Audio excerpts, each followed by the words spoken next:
What's up, guys? Today I'll be talking about blue bolt shrimp care and breeding. First thing I'd like to talk about is my new channel. So welcome to my new channel. It's called 1000 Geckos. So this channel will be about leopard geckos. It'll be about reptiles. It could be about amphibians. It'll be about fish, things like that. You guys can also request videos in the comments if you guys would like to see some video like breeding electric blue rams, things like that. So the first thing I'd like to talk about in the blue bolt shrimp care and breeding is the tank size. So this tank that I have probably about 30 blue bolt shrimp is a 10-gallon. So the tank size isn't that important. The shrimp aren't too picky about it, but I like 10-gallon or above because it gives them more room to colonize and stuff. Because if you have them in like a 5-gallon and they breed like crazy, and you won't have that much room. So I like just going to a 10-gallon because it gives you more space. So that's the tank size. So the next thing I like to talk about is substrate. So substrate is crucial in keeping blue bolt shrimp or Taiwan bees. So you want a substrate for Taiwan bees, which are blue bolt shrimp are a type of Taiwan bee. You want something that is soft, acidic, and buffers the substrate. So what I have right here is fluval shrimp stratinum. It buffers the substrate and keeps the pH around 5.5 to 6.2. Mine right now is at 6.2. So this just keeps the substrate nice and low, which blue bolt shrimp can't have a pH any higher than around 6.6. I prefer to keep it around 6.2, like I said.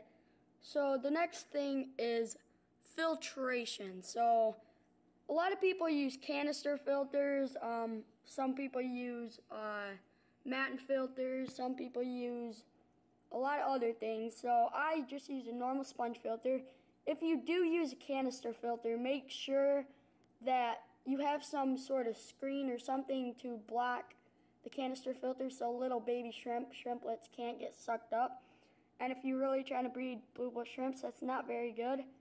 You obviously don't want your baby shrimp to be sucked up. At least I wouldn't. So now I'm going to be talking about what type of leaves I use. As you can see, I have an Indian almond leaf right here. I use Indian almond leaves. I use oak leaves. I use mulberry leaves, things like that. Each leaf has its stage of, what am I trying to say? Like it has its purpose. Each leaf has its purpose. So like as they go through a stage, like a new leaf that you put in releases tannins into the water, and then as it like decays, like as it disintegrates, it will have another purpose, and the shrimp can feed off of that. But yeah, I mainly use mulberry leaves, oak leaves, and Indian almond leaves. That just seems to work out good with me. What type of food I use? So food is also very important. I use Shrimp King. Make sure it's a good brand. You don't just want to buy something at like, let's say a PetSmart. You don't want to just buy like aquatic shrimp from ZooMed because it doesn't give the blue bolts protein. It doesn't give them nice nutrients. So I use Shrimp King Complete. So I use Shrimp King Complete. Looks like this. I use, for the baby shrimp, I like to use Bacter AE. It gives them a nice biofilm for the baby shrimp to eat off of. I use protein, Shrimp King Protein.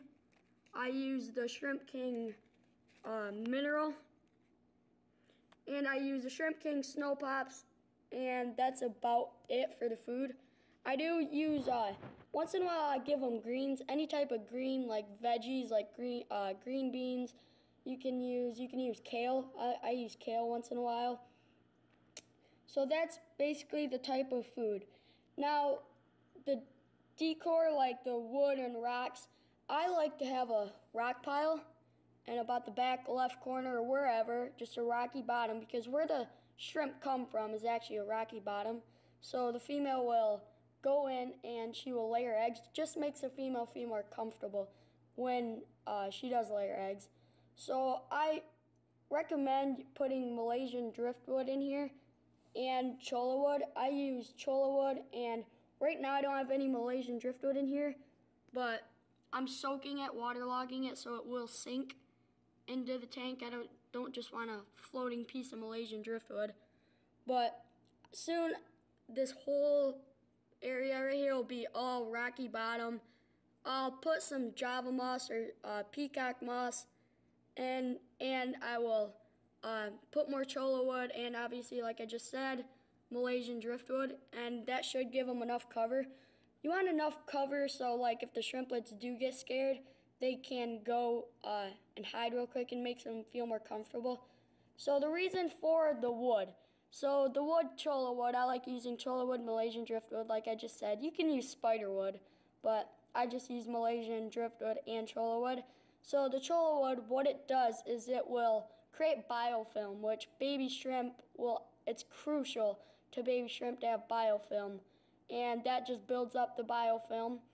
And back to the filters real quick. I like actually Matten filters.